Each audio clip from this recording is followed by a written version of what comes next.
రాష్ట్రంలో భూముల మార్కెట్ విలువ పెంచడానికి సర్కార్ సన్నాహాలు చేస్తుంది. వ్యవసాయ భూముల విలువ 2-3 రెట్లు పెరిగే అవకాశాలు కనిపిస్తున్నాయి.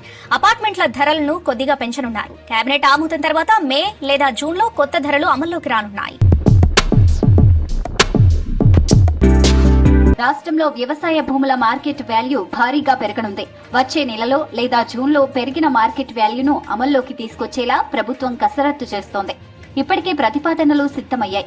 వీటిపై రీసోర్స్ మొబిలైజేషన్ పై కేబినెట్ సబ్ కమిటీ అధ్యయనం చేసి తర్వాత కేబినెట్ ఆమోదం తీసుకోనున్నారు.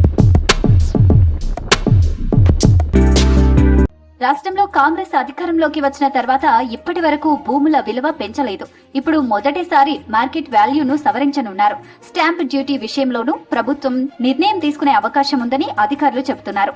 వ్యవసాయ భూముల మార్కెట్ వాల్యూ గరిష్టంగా 2 నుంచి 3 రెట్లు పెరిగే అవకాశం ఉంది. హైదరాబాద్ ఓఆర్ఆర్ పరిసర ప్రాంతాల్లోని రెసిడెన్షియల్ ఫ్లాట్ల విలువ కూడా 3 పెరిగే ఛాన్స్ ఉంది.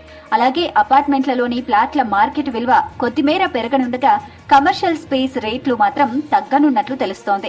ప్రస్తుతం ఎకరాకు 6 లక్షల మార్కెట్ వాల్యూ ఉన్న భూమి విలువ 12 లక్షల నుంచి 18 లక్షల వరకు పెరిగే అవకాశం ఉంది. కోర్ అర్బన్ ప్రాంతాల్లో ఎకరా భూమి మార్కెట్ వాల్యూ 20 లక్షల రూపాయలుండగా దాని విలువ బహిరంగ మార్కెట్లో 10 కోట్ల నుంచి 20 కోట్లు పలుకుతోంది.